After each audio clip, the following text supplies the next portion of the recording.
Welcome to Business Brains and the Bottom Line podcast. My name is Paul Delivery, your host today, and my guests are Paola Saibene and Kyle Roberts from Technion Data Solutions. Welcome to the show, ladies and gentlemen.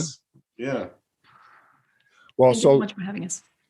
Well, first off, the topic today is going to be around data science and data governance, right? So I think it's a big topic today, but we're going to put a little funny spin on it today. That will tie in is, how to keep a data scientist out of prison and not of jail, right? So that's because there's a lot going on with data. So first off, tell me a little bit about what is a data scientist? Like, let's start out with some definitions to set a baseline, and then we'll kind of go from there. Oh, that's so funny you ask, because I am one, and I'm not sure what the answer is. So when you grow up, you'll figure it out, right?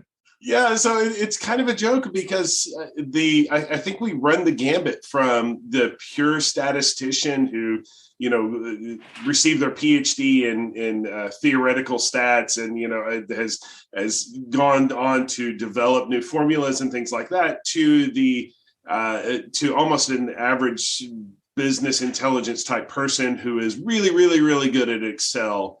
And right. Because there's no standard out there right now, people kind of define themselves as a data scientist. And so I think we are growing towards more of this is a person who can take business intelligence, apply statistical thought to that, and then produce outcomes. And put simply, I think it's a lot of people think data scientist is the one that's able to do prediction of some type. Sure. And so in the business setting, probably data scientist is pretty synonymous with this is the person who's able to say, okay, let's predict something going forward and apply those formula and then apply those algorithms to your data. But it's interesting. There's no real, there's starting to be degrees that pop up as a data science degree, but it's really more of a computer science degree with an emphasis in data science or something like that. But Paola, curious as peering in your thoughts on that also. From my perspective, just as Kyle is saying, it's a little nebulous because I have seen a range of individuals call themselves that, and I know their capabilities have been different and their tools have been different. So I just now look at Kyle as the North Pole there. It's okay, that's a data scientist with a PhD. I'm comfortable. He knows what he's doing. Yeah, he's got the credential. Right? So Kyle, from what I understand, you're a highly educated man and you used to teach, I believe. Is that accurate? I did. I actually taught at Southern Methodist University and then did some research down at Baylor College of Medicine, and then had a short stint at University of North Texas, but all teaching statistics at the graduate level. And so, but data science is I would say that was more theoretical. And now this is really practical. The stuff I'm doing with data science is a lot more practical, actual. And also, academia, we deal with data that's like best case scenario, and business data is really, really messy. And so that's one of the joys that I actually like data science more than I did teaching is because, man, you're really solving some really hard problems. Yeah. Well, one of the things, obviously I'm on the, we're an IT consulting company and we deal with a lot of companies, and you always hear about, gathering the data, understanding the data. And the biggest one is governance, protecting yourself. And really the other one is how do you monetize that? Right. What kind of advice do you give your customers? Because that's what you do, right? You guys are data scientists and help your customers understand their data and how to handle it legally and then try to monetize it. So obviously you guys have customers that you give guidance to on how to handle data, what the data means, how to monetize it. Talk about that a little bit. And what the kind of the rules are, I guess, of how you go about doing this. I'll actually throw the monetization piece over to Paola. She has a lot of experience in this area. Thank you, Kyle. So, when we talk about governance is about two things, and that is the rights to and from the data, and the decisions that are made about the data. So with those two pillars, you encompass the world of data governance. Interestingly, the world of monetization has evolved dramatically over the last 3 years. And what we try to look at is the monetization from the perspective of what would the lawyers say on both sides. and what would an affected party, an individual inside of that data, if you will, a data subject with a lawyer, what would the concerns be and the defensible posture? And then we work our way backwards to the level of tolerance of risk for that organization, but being very mindful that regulations are not necessarily on par with the ethics of it or what people would deem as reasonable or not. So we advise our clients accordingly. And I love too, though, because I think this is a weird scenario that you're going to find a data scientist with a data governance person. So like myself and Paula, this is where y'all are on my screen. So myself and Paula working together, because generally data scientists hate data governance people. I mean, like, because we're always like, give me all the data all the time in the raw form. I don't care what your laws are. I want everything. I mean, that's just, we're really greedy people, right? Yeah, that's good. But I like, so Paula and I work well together because she does. I mean, I love the title of this podcast. She keeps me out of jail. And so of knowing that. And so, but Paula, I'm curious because I think we work well together because I see the value of data governance, but a lot of times data scientists don't see the value of data governance. And so when you're counseling them, and I've seen you do it with some of our clients, when you're counseling them, how do you go, hey, you need to listen to this person over here? Yeah. And I think it's because there are two things that a lot of data governance people haven't been exposed to.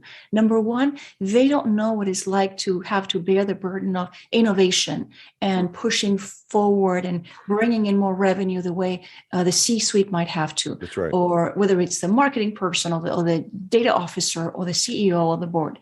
On the other end, they haven't been exposed to a lot of law. So they don't know how intricate that world can be, that it's not very black and white, that there are opinions and decisions and interpretations and precedents that gets used. So it is a murky world on both ends. And a data governance person needs to be able to be flexible enough to say, this is how it would be on a textbook, and this is how but it isn't real world that way. So let's talk about levels of tolerance and levels of risk and make sure that you do quantify and qualify that so that you can then have your conversations with the data market folks, the folks that are going to give you commissions about your data, understand the quality to a degree that it makes you perhaps gain more revenue from your data, but not necessarily use people along the way. So when you get to understand those perimeters of what is considered fresh in the marketplace, and then you look at what you've got and you make assumptions about your data, you also begin to realize, maybe I don't need to use people at all. My sensor data is a lot richer, more exciting if I know where to go and sell it, right? It sounds like from what you're telling me, there's not a lot of rules around this right now. Is that laws and rules? It's kind of gray area. Am I understanding this correctly? There is regulation, of course, on the security and the privacy, and there are some legal standards that are frameworks, but still there is room for ambiguity in some cases. And just doing research no more than 6 months ago with Kyle, doing research on the current marketplaces, you get to see that those marketplaces are referencing some older established regulations that are just not fitting well enough the capabilities and the possibilities of the transactions with the data. So there's a bit of a disconnect. Yeah. So maybe, Paul, a good example would be, let's suppose I get contracted by a bank, and then and they say, "Hey, Kyle, we want to improve our default rate on our loans." And so I come in and I say, "Okay, that sounds great. Let me have all of your data, and let me have all of your historic loans and which ones failed and which ones didn't. And then I'll build them a model that says, hey, this model predicts better which loans are going to fail and, which people are going to."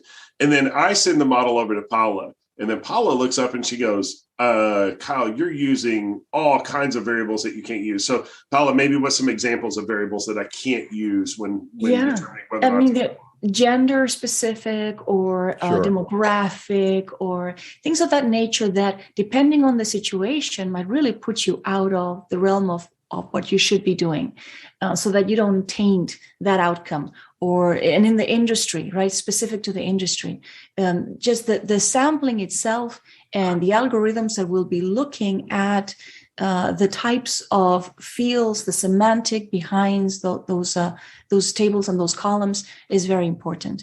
And that's not even, sorry, go ahead. Yeah, no, well, so here's the interesting part. So I look back and I scrub my model.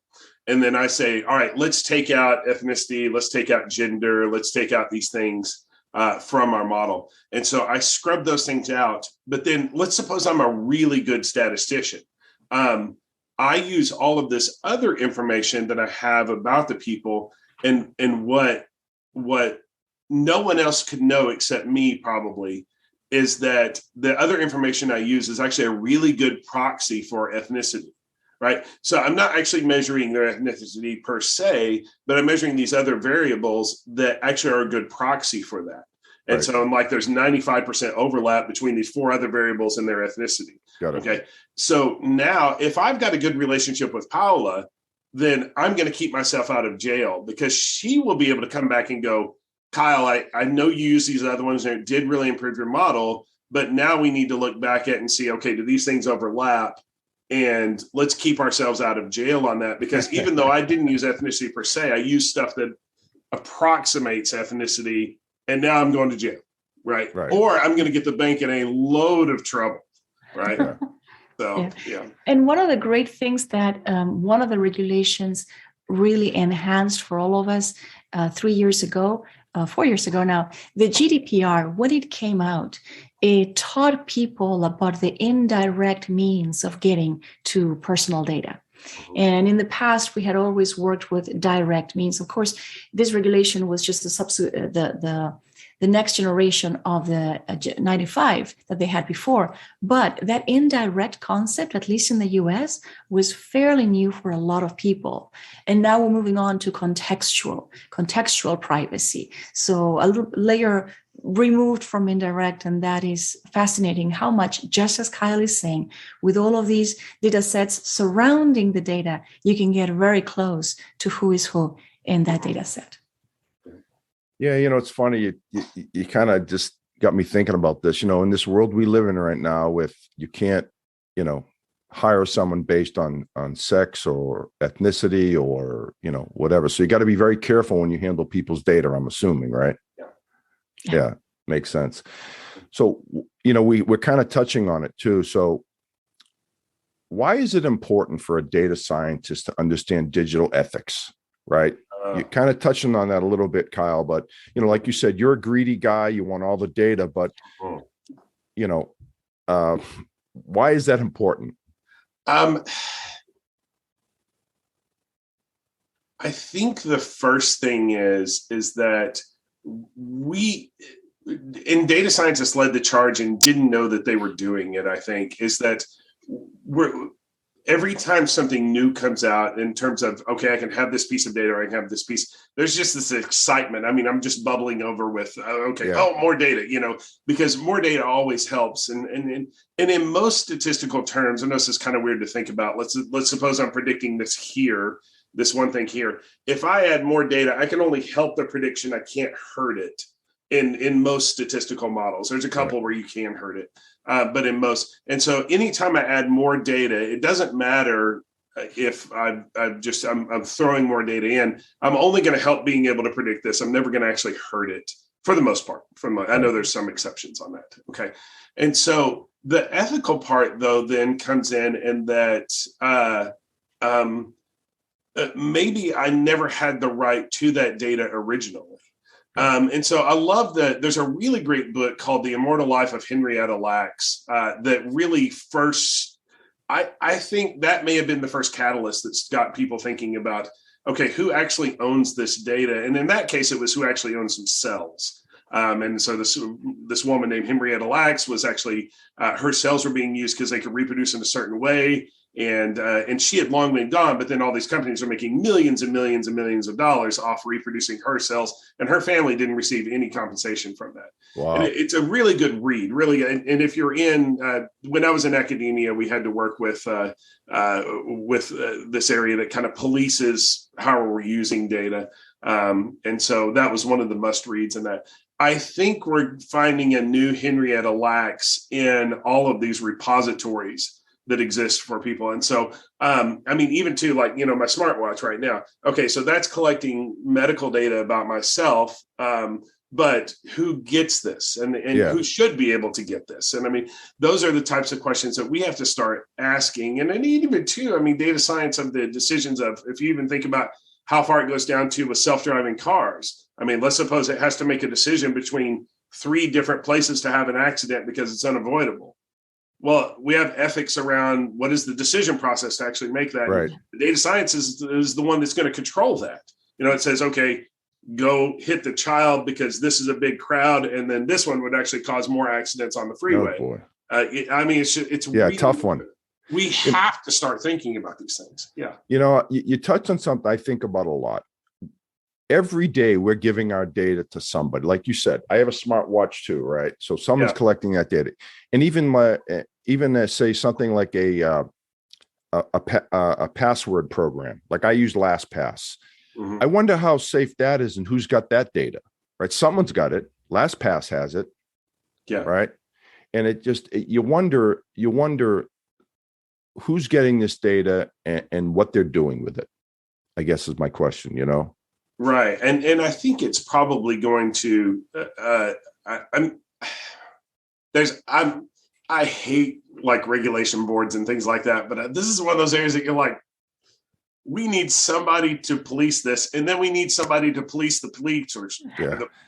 So, Paola, I'm curious your thoughts. Yeah. No, I think that there's a muscle in society that has relaxed a bit, and that is the discipline from all of us to make this decision between convenience and whether something is the right thing to do. So that muscle has relaxed as the decades have gone on, with the awe and wonder of what data can do and the possibilities of innovation through what data can provide. But we need to come back to, wait a second, it isn't really so much those other parties using the data. We as the product of all of those individuals and third parties and second parties that are using the data, we are the product. So we have a say in, no, I don't want to be the product on that right now, or I do want to be the product on this, or thinking it through. So back to governance of decisions and rights, actually thinking through the process of implications and just risk is something that we haven't exercised, I think, enough over the last couple of decades. So it lends itself to just innovating, and then let's see where it hits the wall. And the walls do get hit, but people do get hurt along the way. And then it's very difficult to reverse anything, if reversing it at all. And even on the models, Kyle, I mean, just the habit of keeping those fresh and monitoring and controlling those models, right? That is not necessarily a habit that gets taught to every data scientist. Small things like that to develop that training, that muscle of rigor goes a long way. Paola, do you have a sense in that some of the agents who are actually collecting this data and then making it available to others are purposely hiding me giving my consent, like when I sign a user agreement or something like that? Or is it more of a, they're not necessarily meaning that to be a malicious intent on, okay, let's hide this in a 807 page document that they just click accept on. Right. And if so, do you think that there will be regulatory things that say, hey, it doesn't matter that they gave consent, you can't do that? Yeah. Are we moving that way? So, that's a great question, Kyle, because we already have some regulation on that doesn't get used extensively by both parties. It doesn't get used by the consumers because as a whole, we tend to click and keep on going, and we really don't care what it says. And even if you had it on the second page, here are the 38 repercussions of you giving us your data. Be careful. I would dare say many people would just keep on going because they want that product at that moment, right? And then we have the regulatory bodies that, yes, they can stand and they can make this into something more binding, but it comes down to how the money flows. And there's a lot, we know some organizations, we know some companies where the money is voluminous, and then they have a lot of say, and then they can steer things. I come back to, again, two things. If people were more trained about the purpose limitations, and this is an old principle from over 13 years ago that came out in privacy. Purpose limitation, so that I get to know exactly where the ultimate effect of that data is going to be. Then you might have the better chance of saying, no, I don't want it there.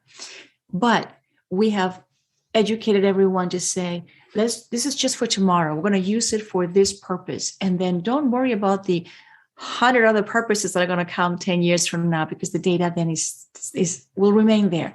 And it comes back to another principle of retention. How long should we keeping things, right? So if we were deleting and if we were being super clear about the purpose, you would see a lot less of this going on. So I would think that, I'm thinking from the customer standpoint, they may think, hey, I own this data. I can do whatever I want with it. Do you run into that a lot? Yeah, ownership is a big thing, and ownership changes, depends on the regulation, Right. and depending on even on the state. So the ownership is being transferred back with privacy laws, is being transferred back to the consumer, but then the consumer doesn't really know what to do. And analytics, the world of analytics, if it is to some extent, if it has pseudonyms or is anonymized or de-identified, then the organization performing those things can claim some level of ownership contractually, if that is the case. And that has to be parsed and it has to be articulated in a contract. But there are workarounds to that. So I'm going to take a wild guess here. It's actually not too wild, but that what you guys do, you must be pretty busy right now, because everyone is looking to understand data and monetize it, right? Just I'm thinking from a sales perspective, right? That, so how is business for you guys? And what type of customers are the types of customers that really come to you for help? And not naming names, of course. I know you can't name companies. We'd like you to, but we understand that. So it's funny that Paola and I had an interesting interaction with a company not too long ago, maybe this past summer, where they wanted to monetize their data. And the first thing that was a huge shock to them is that if you really want to make money off your data, you either need to have data that no one else in the world has, and B, you better have a lot of it. And so they were thinking, okay, we've got maybe 100,000 cases a year. And we're like, yeah, that's not worth anything. Okay. That's a good... And so I'll kick it over to Paola on that. Definitely in the millions. I mean, anything below 32 million unique records is just not as interesting to those that are buying, right? That is if you're going to go to an organization that will do some transactions for you and will take a cut in the process. If you want to do it on your own, then you can go with any set, but the prices for selling data are really, really low. Again, just because it's so easily accessible. And then there are misconceptions about folks that say, well, but it's just, as Kyle was saying, it's so unique, it's so special, and it may not be unique this quarter and this year, or I should say, it may not be as important in the industry or worldwide because of geopolitical or economic reasons. It's just not that important to have that information right now. So sometimes you have to wait until such time that it does become important. Another thing that they don't realize is how much they've got to clean it up. So depending on who the buyer is, they may want to have something very, very well curated, or they may not, and then they can do the curation on their end. And then how much you need to know, how are they going to be mixing this data with other data sets so that you can understand the repercussions. So you have an ethical obligation to do that. And not a lot of clients understand that. Ultimately, you are giving away a potential, it's always a potential liability. And you have to be extremely careful. And what we try to do is encourage people to really remember that there are people inside of that data if it has PII.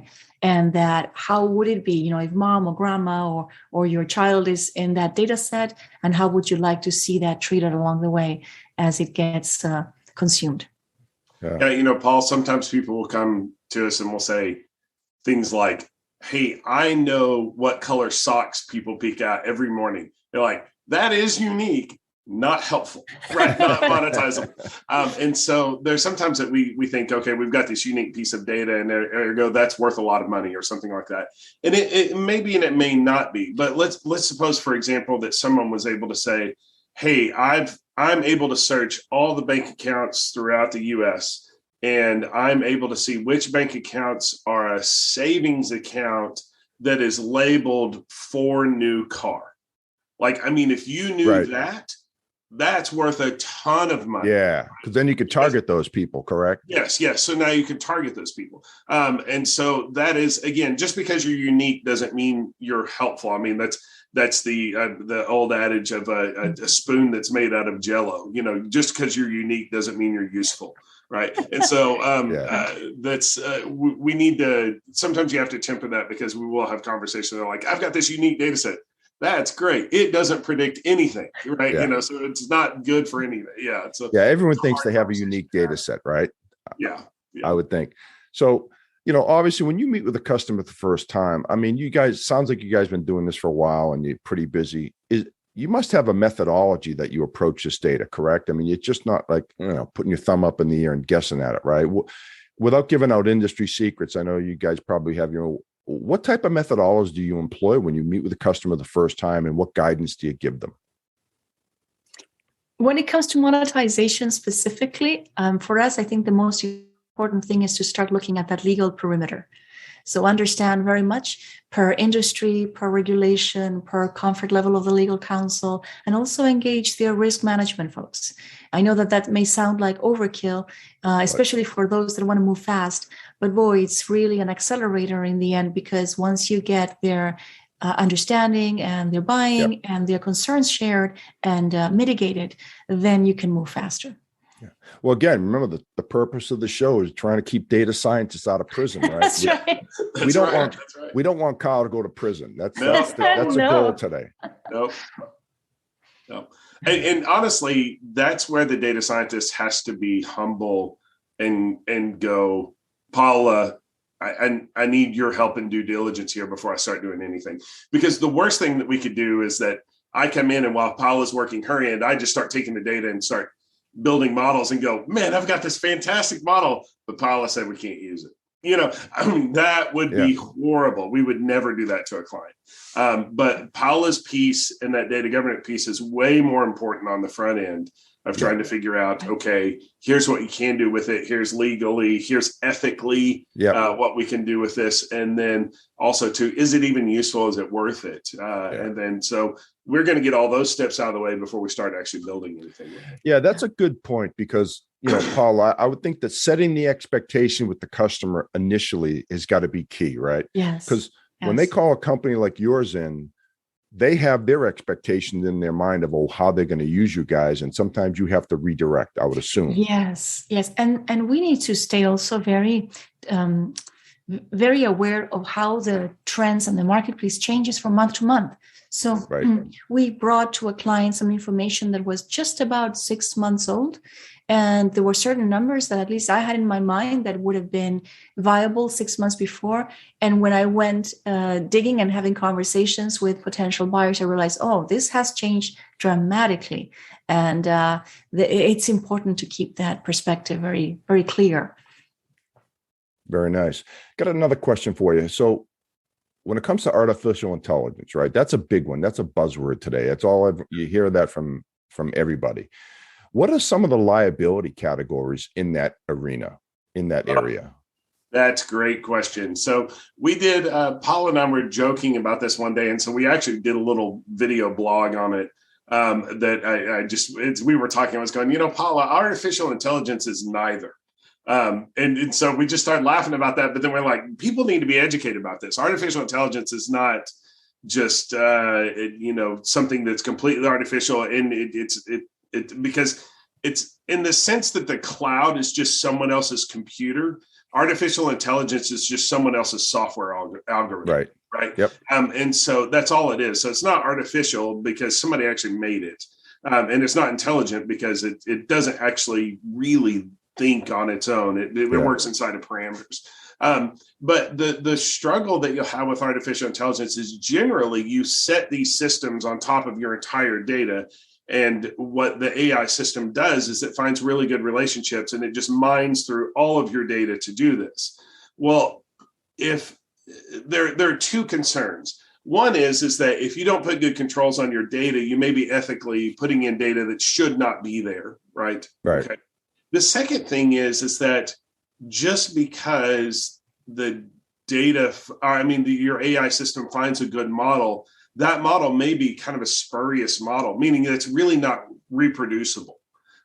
Because just by the law of statistical anomalies, you're going to find sometimes a model that's not true in nature, but it does come up statistically as being a good one. And I know we're kind of wading into the weeds here of stats and AI systems. But if the AI system goes unchecked, it may grab a model that actually is not true in reality. And so that's the joke about people who try to build models that like predict the future of the stock market, is that we joke about and we say everybody's good at back testing. Right. Oh, yeah. So absolutely. everybody's good at back testing. Right. But does your model actually represent reality when it's going forward? Well, the AI may represent models that work really good in back testing because they've got correlations among error terms and all these weird relationships that when going forward just don't make any sense at all. And so there is a concern now. Now, they are good systems. There are some people are building some just amazing, especially if you're watching what Tesla did on how they figured out how to do the self-driving cars. And that there's a really good speech I heard from one of their engineers that said, we stopped writing software to fix certain problems. And we moved to writing software that could write software. And so when they made that, that's a true artificial intelligence system. Correct. That's when they just started going through the roof, right? And so when they figured that out, but that's hard to do. It's really hard to do. I would think it would be. Yeah. That the software is evolving and changing on its own. Correct. Right. It is. And so monitoring that while it's changing, that's really hard to do. Yeah. Really hard to do. We used to joke about that. The people in that room probably have more degrees than they've had dates, and that's so figuring that out. That's some really smart people doing some really smart things. Oh, yeah. And very consequential too. So the applicability of that, I think, needs to be monitored above all. So what is that outcome and how does it affect people in the end? It has a different level of impact and focus as a result of that. If it's dispensing coffee, then who cares how sophisticated and how damaging it can be. But if it is in a car or something else, that's a different story. Paola, if someone calls themselves a data scientist, right? As Kyle had said, it's kind of anyone can call themselves a data scientist, right? Where would they go to learn about governance? Like what would you recommend they do to get boned up on governance? After speaking to so many of them with our clients, I think that I've come down to and they're very bright people, and they can go and learn governance on models, on data, on architecture, wherever they want. But the one thing that they lack often, and they don't think that they need until you place it in front of them, is they don't quite understand the business lineage data. And they're hungry for that because it affects so much the accuracy of their predictions. And because these are two things that they don't quite know. They don't know the nuances of the why the data was captured in the way and by the people that it was. And they don't quite know, as they pass on their product, their outcomes, how decisions will be made as a result of what they present. They don't have always the ear of the board or the ear of the CEO, et cetera. So if they have more, they will never have the complete picture. But if they have more of that beginning and that end, what they've told me is that it will really change a lot how they present their findings. It would tilt it. And that is part of just business lineage. That's just the semantics of the data, not so much the representational, and it bleeds more on the contextual, but for them knowing how it will be used, it would put them at ease and even be more comfortable in putting more effort into what they're doing. Just recently, one of our clients declared just that. They work in a large organization, and she said, I'm afraid when I pass this on, Yeah. because I think I know what they're going to do with it. But if I'm a little uncomfortable about how it was captured, I can't imagine the decisions that will affect millions of people and get passed on. Yeah. So for an upcoming data scientist, Kyle, what kind of advice would you give them? If someone says to you, "Hey, I want to be a data scientist," what do you tell them? Yeah. It's funny, at our own firm, even, we're having more luck, I would say, raising up data scientists than hiring data scientists. Gotcha. And so because we're seeing people who are kind of that, that humble, hungry, smart type person. And data scientists have this weird reputation, although it's well earned, of just being arrogant and difficult to work with. And we'll own that. I mean, it's just, they generally are. I mean, you put 30 people in a room who all work with data, you can pick the data scientists out in about 3 minutes. Right? Well, I want you to know, Kyle, Paola did not say that about you. Okay. I appreciate that a lot. So, and so finding that, I mean, I know that sounds weird to say that, generally when you're looking at, the data scientists, that the first, area that they need to work on is humility. Yeah. That has to be it, because you're starting to work in an area where, people are trusting you with their data, and you can't just come in and go, "Here's your answer," and just hand it to them. You have to be able to explain it to them also, in a way that, we joke about that because we're a consulting firm, we joke about with other data scientists here that they go, "Hey, you got your model. Okay. So we have you're doing a multi-level model with 3 levels, and you're doing it as a time series, but 2 levels nested in. And so we're talking about weird stuff." And then I go, "Okay, explain it to me like I'm your grandmother." Yeah. And if they can do that, then they're going to be successful. And so that's kind of my first thing for working with data scientists. But then the second is I think more than anything, it's finding that data scientists, yes, okay, they've got the humility, they are smart, but then they're hungry. Boy, they hound dog stuff. Like, they just won't leave it alone. And we had that with a bank that we were working with. It was a really great deal.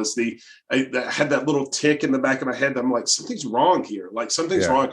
And it was a month of looking at something going, it just doesn't feel right, and not letting go of that. And then all of a sudden discovering, wow, there's $120 million of loans that we didn't realize we weren't reporting.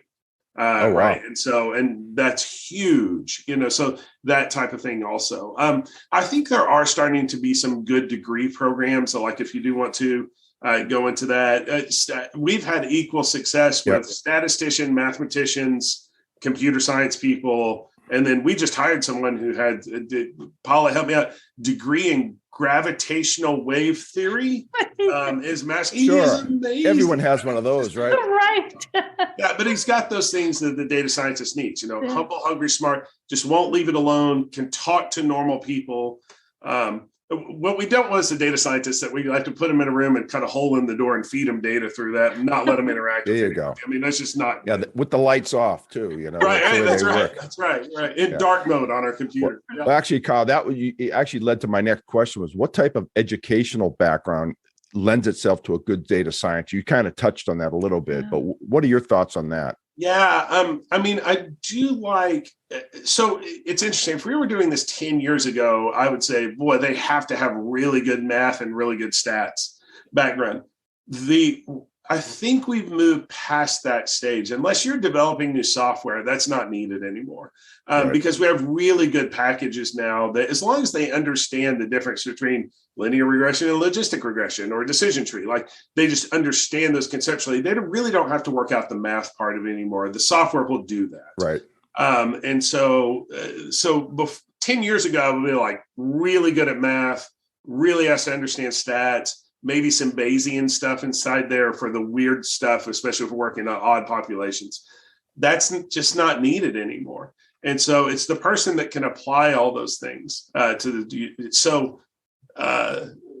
man, I would almost take a philosophy major who is really good at asking questions. Yes.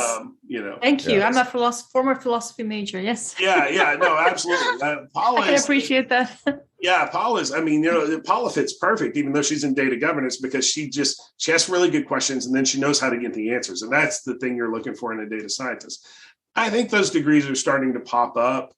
When we interview and somebody says, it's funny too, because now when they say, here's my stats background, and they start lifting it off with all the stats, immediately, a little spidey sense is going off going, I don't know if they're going to be right for consulting, if they're just you got to have the soft skills, right? I mean, got to have the soft skills. Yeah. Very good. And there's room for a statistician, right? Sure. It just may not be. A data scientist is more a consulting statistician. And so that's, a little bit, you need a lot of soft skills. Yeah. Okay. So we'll kind of close with this. What kind of advice would you give a data scientist so he doesn't go to prison? What are the few rules that you get?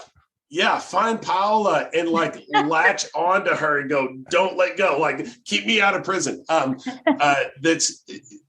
We used to joke that quantitative statisticians hated qualitative researchers, right? Because they thought they were doing. But the problem is they actually should work really well together. And I'm terrible at qualitative research. I'm just awful at it.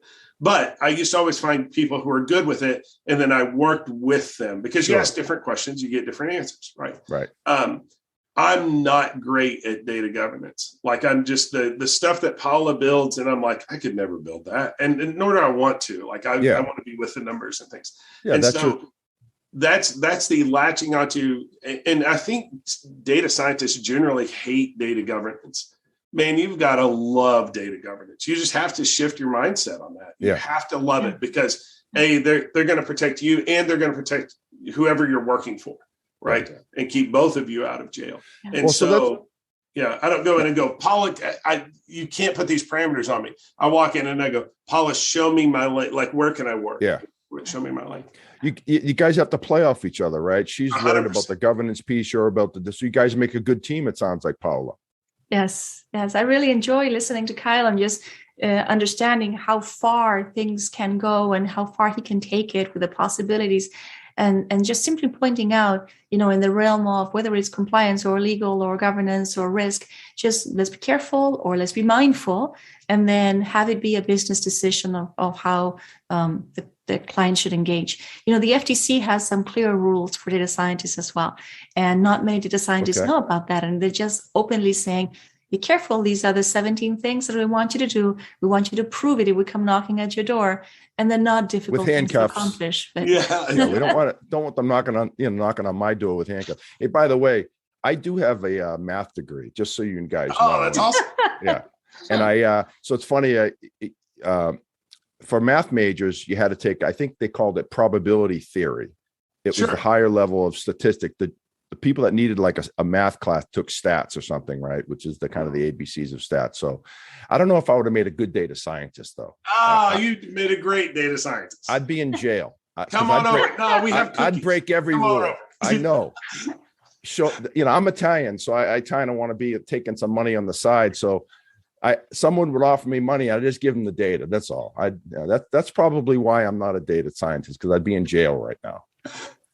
So, well, I think we'll close on that note. Any Paola, Kyle, any closing thoughts for the not just the data scientists out there, but potential customers, right, that are thinking about kind of mining their data? Any thoughts on that? I'll start with you, Paola. I come back to a very simple, and it's not just on the soft skills, but inspire to care about the people inside of the data. And then everything comes into a good place. You will be more mindful of the governance, of the risk, of the end results, the interpretation of the data, the innovation in the company. If you still keep in mind and center that we're talking about people, and that could be you. Yeah, no, agreed. Kyle, any final thoughts from you? Only really to piggyback on what Paola said is the idea is that I think companies go through these different stages of data governance. They're like, we have to do it. Okay, we've started doing it. Man, I hate data governance. And so that's generally the way because it is a lot of work. The the nice thing is that people are starting to be able to automate those old tasks that they used to do that were kind of, okay, I've got my 38 Excel files and I'm putting them all in front of me and I'm going to put all that together.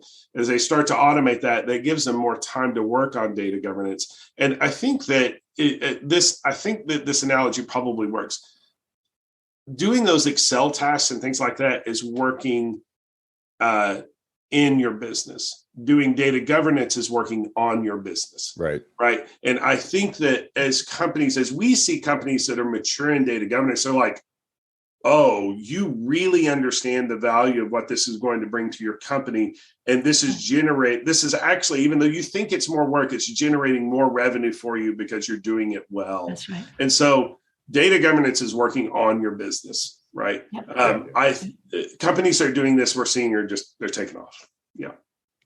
Very nice. Yeah. Well, guys, Perfectly great conversation. I really enjoyed this. Again, it's a big subject out there. I think there's a lot of companies that are kind of examining their data right now and don't know what to do with it. So hopefully they'll call you guys and I'll get a commission maybe.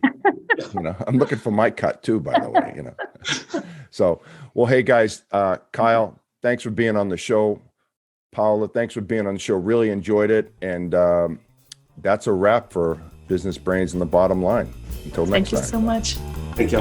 Bye. Welcome.